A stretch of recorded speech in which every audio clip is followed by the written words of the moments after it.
ಅದೃಷ್ಟ.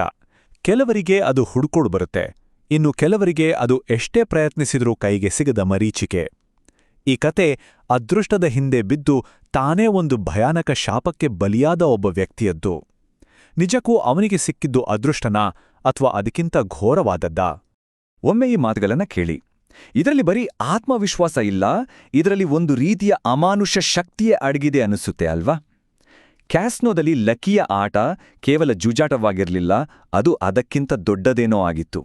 ಒಂದು ದೊಡ್ಡ ಐಷಾರಾಮಿ ಕ್ಯಾಸಿನೋ. ಅಲ್ಲೊಂದು ಆಟ ನಡೀತಿದೆ. ಇಬ್ಬರು ವ್ಯಕ್ತಿಗಳು ತಮ್ಮ ಬದುಕನ್ನೇ ಪಣಕ್ಕಿಟ್ಟು ಆಡ್ತಿದ್ದಾರೆ. ಸುತ್ತ ಸೇರಿರೋ ಜನರೆಲ್ಲರ ಕಣ್ಣು ಅವರ ಮೇಲೆಯೇ ಇದೆ. ಪಣಕ್ಕಿಟ್ಟಿರೋ ಮೊತ್ತವಾದ್ರೂ ಎಷ್ಟು? ಬರೋಬ್ಬರಿ 20 ಲಕ್ಷ ರೂಪಾಯಿ. ಅಂದ್ರೆ ಯೋಚನೆ ಮಾಡಿ, ಈ ಆಟದಲ್ಲಿ ಸೋತವರು ಬೀದಿಗೆ ಬರೋದು ಗ್ಯಾರಂಟಿ. ಒಂದ್ ಕಡೆ ಗೌರವ್, ಅವನ ಮುಖದಲ್ಲಿ ಭಯಾನೇ ತಾಂಡವಾಡ್ತಿದ್ದ. ಇನ್ನೊಂದ್ ಕಡೆ ಲಕ್ಕಿ, ಅವನ ಮುಖದಲ್ಲಿ ಅಚಲವಾದ ವಿಶ್ವಾಸ. ಕೊನೆಗೆ ಏನಾಗ್ಬೇಕಿತ್ತೋ ಅದೇ ಆಯ್ತು. ಲಕ್ಕಿ ತುಂಬಾನೇ ಸುಲಭವಾಗಿ ಆಟವನ್ನ ಗೆದ್ಬಿಡ್ತಾನೆ. ಸರ್ವಸ್ವವನ್ನು ಕಳ್ಕೊಂಡು ಗೌರವ್ ಲಕ್ಕಿ ಹತ್ರ ಹೋಗ್ತಾನೆ. ಅವನಿಗೆ ಉತ್ತರ ಬೇಕಿತ್ತು. ಇಂತಹ ಅದೃಷ್ಟ ಇದು ಹೇಗೆ ಸಾಧ್ಯ ಅಂತ ಅವನ ಮನಸ್ಸಲ್ಲಿ ಒಂದೇ ಪ್ರಶ್ನೆ ಕಾಡ್ತಾ ಇತ್ತು. ನೋಡೋ, ನಾನೆಲ್ಲವನ್ನೂ ಕಳ್ಕೊಂಡಿದ್ದೀನಿ, ದಯವಿಟ್ಟು ಸಹಾಯ ಮಾಡು. ನಿನ್ನಾಗೆ ನಾನು ಅದೃಷ್ಟಶಾಲಿ ಆಡ್ಬೇಕು ಅಂತ ಗೌರವ್ ಬೇಡ್ಕೋತಾನೆ. ಅವನ ಈ ಹತಾಶೆಯೇ ಅವನನ್ನ ಒಂದು ಕರಾಳ ಪ್ರಸ್ತಾಪದ ಬಲೆಗೆ ಬೀಳುವ ಹಾಗೆ ಮಾಡುತ್ತೆ. ಆಗ ಲಕ್ಕಿ ಒಂದು ಸೀಕ್ರೆಟ್ ಹೇಳ್ತಾನೆ. ನನ್ನ ಅದೃಷ್ಟಕ್ಕೆ ಕಾರಣ ನನ್ನ ಸ್ಕಿಲ್ ಅಲ್ಲ, ಅದೊಂದು ಗುಪ್ತ ಶಕ್ತಿ. ಆದ್ರೆ ಆ ಶಕ್ತಿ ಬೇಕು ಅಂದ್ರೆ ಒಂದೇ ಒಂದು ಕ್ವಾಲಿಟಿ ಇರಬೇಕು, ಅದು ಧೈರ್ಯ.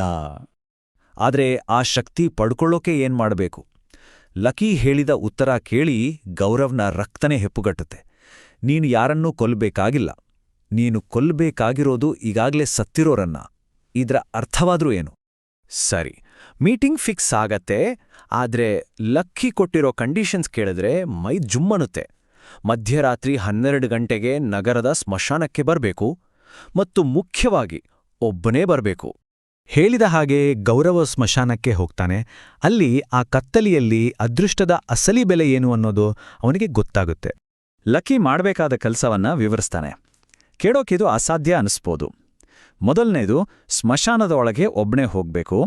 ಎರಡನೇದು, ಲಕ್ಕಿ ಅಂತ ಹೆಸರಿರೋ ಸಮಾಧಿಯನ್ನ ಹುಡುಕ್ಬೇಕು. ಮೂರನೇದು, ಆ ಸಮಾಧಿಯನ್ನ ಅಗೆದು ಶವವನ್ನ ಹೊರತೆಗೆಬೇಕು. ಮತ್ತು ಕೊನೆಯದಾಗಿ ಅದರ ತಲೆಗೆ ಮೊಳೆ ಹೊಡಿಬೇಕು. ಎಂಥ ಭಯಾನಕ ಕೆಲಸ ಅಲ್ವಾ? ಹೋಗೋ ಮುಂಚೆ ಲಕ್ಕಿ ಗೌರವ್ ಕೈಗೆ ಕೆಲವು ವಸ್ತುಗಳನ್ನ ಕೊಡ್ತಾನೆ. ಒಂದು ಸುತ್ಕೆ, ಒಂದು ಮೊಳೆ, ಹಾಗೆ ಸೀಲ್ ಮಾಡಿಲ್ಲ ಒಂದು ಲೆಟರ್. ಸರಿಯಾದ ಸಮಯ ಬಂದಾಗ ಮಾತ್ರ ಇದನ್ನ ಓದು ಅಂತ ವಾನ್ ಕೂಡ ಮಾಡ್ತಾನೆ. ಮರುದಿನ ಬೆಳಿಗ್ಗೆ ಗೌರವ್ಗೆ ಎಚ್ಚರವಾದಾಗ ಅವನು ತನ್ನ ಬೆಡ್ ಮೇಲೇ ಇರ್ತಾನೆ. ರಾತ್ರಿ ನಡೆದಿದ್ದೆಲ್ಲ ಒಂದು ಕೆಟ್ಟ ಕನ್ಸು ಅಂದ್ಕೋತಾನೆ. ಆದ್ರೆ ಅದು ನಿಜವಾಗ್ಲೂ ಕನ್ಸಾಗಿತ್ತಾ? ಅಬ್ಬಾ, ಎಂಥ ಭಯಾನಕ ಕನಸು ಅಂತ ಒಂದು ಕ್ಷಣ ನಿಟ್ಟುಸಿರು ಬಿಡ್ತಾನೆ. ಆದರೆ ಅವನ ಸಮಾಧಾನ ಹೆಚ್ಚೊತ್ತು ಉಳಿಲಿಲ್ಲ. ಯಾಕಂದ್ರೆ ಅವನ ಕಿವಿಗೆ ಒಂದು ಸಣ್ಣ ಪಿಸುಮಾತು ಕೇಳಿಸ್ತೆ. Hello lucky. ಆ ಒಂದು ಧ್ವನಿ ಅವನ ಕನಸನ್ನ ಭೀಕರವಾದ ನಿಜ ಜೀವನಕ್ಕೆ ಎಳೆದು ತರುತ್ತೆ. ಅವಾಗ್ಲೇ ಗೌರವ್ಗೆ ಅರ್ಥವಾಗಿದ್ದು, ತನಗೆ ಸಿಕ್ಕಿದ್ದು ಅದೃಷ್ಟ ಅನ್ನೋ ಶಕ್ತಿಯಲ್ಲ, ಅದೊಂದು ಶಾಪ, ಒಂದು ಪರಾವಲಂಬಿ ಜೀವಿ. ಆ ಜೀವಿಗೀಗ ಅವನೇ ಹೊಸ ಹೋಸ್ಟ್, ಅಂದ್ರೆ ಆಶ್ರಯದಾತ. ಇದು ಒಂದ್ರೀತಿ ಪೈಶಾಚಿಕ ಡೀಲ್ ಇದ್ದಾಗೆ. ಗೌರವ್ಗೆ ಏನ್ ಬೇಕೋ ಅದೆಲ್ಲ ಸಿಗುತ್ತೆ, ಪ್ರತಿಯೊಂದ್ರಲ್ಲೂ ಯಶಸ್ಸು ಸಿಗುತ್ತೆ. ಆದ್ರೆ ಬದಲಿಗೆ ಆ ಪರಾವಲಂಬಿ ಜೀವಿ ಇವನ ರಕ್ತ ಕುಡ್ದು ಬದುಕುತ್ತೆ. ಈ ಶಾಪದಿಂದ ಹೊರಬರಲಿರೋದು ಒಂದೇ ದಾರಿ, ತನ್ಗೊಬ್ಬ ಉತ್ತರಾಧಿಕಾರಿಯನ್ನ, ಅಂದ್ರೆ ಮುಂದಿನ ಹೋಸ್ನ ಹುಡುಕೋದು. ಪೂರ್ತಿ ಭಯದಲ್ಲಿ ಮುಳುಗಿದ್ದ ಗೌರವ್ಗೆ ಇದ್ದಕ್ಕಿದ್ದಾಗಿ ಆ ಲೆಟರ್ ನೆನ್ಪಾಗುತ್ತೆ. ಲಕ್ಕಿ ಕೊಟ್ಟಿದ್ನಲ್ಲ, ಬಹುಶಃ ಇದರಲ್ಲೇನಾದ್ರೂ ಉತ್ತರ ಇರಬಹುದು ಅಂತ ನಡುಗುವ ಕೈಗಳಿಂದ ಜೇಬಿಂದ ಅದನ್ನ ತೆಗಿತಾನೆ. ಆ ಪತ್ರದಲ್ಲಿದ್ದ ಒಂದೊಂದು ಸಾಲು ಕೂಡ ಅವನಿಗೆ ಸತ್ಯವನ್ನ ತೋರಿಸುತ್ತೆ. ಅವನು ಅದೃಷ್ಟವನ್ನ ಪಡೆದಿಲ್ಲ, ಬದಲಿಗೆ ಅವನು ಶಾಪವನ್ನ ವರ್ಗಾಯಿಸ್ಕೊಂಡಿದ್ದಾನೆ. ಅವನನ್ನ ಬಳಸ್ಕೊಂಡು ಹಳೆಯ ಲಕ್ಕಿ ಆ ಶಾಪದಿಂದ ಮುಕ್ತನಾಗಿದ್ದಾನಷ್ಟೆ. ಆ ಪತ್ರದ ಕೊನೆಯಲ್ಲಿದ್ದ ಆ ಒಂದು ಸಾಲು, ಅದು ಅವನ ಹಣೆ ಬರಹವನ್ನೇ ಬರೆದುಬಿಟ್ಟಿತು. ಅವನು ಈ ಚಕ್ರದಲ್ಲಿ ಸಿಕ್ಕಿಬಿದ್ದಿದ್ದಾನೆ. ಅವನ ಜಾಗಕ್ಕೆ ಇನ್ನೊಬ್ಬರನ್ನು ಹುಡುಕೋವರೆಗೂ ಅವನಿಗೆ ಮುಕ್ತಿಯಿಲ್ಲ. ಹಾಗಾದ್ರೆ ಈ ಶಾಪದ ಸರಪಳಿ ಇಲ್ಲಿಗೆ ನಿಲ್ಲುತ್ತಾ? ಖಂಡಿತ ಇಲ್ಲ, ಅದು ಮುಂದುವರೆಯುತ್ತಲೇ ಇರುತ್ತೆ. ಹಾಗಾದ್ರೆ ಯೋಚ್ನೆ ಮಾಡಿ, ಮುಂದಿನ ಲಕ್ಕಿ ಯಾರಾಗಿರ್ತಾರೆ?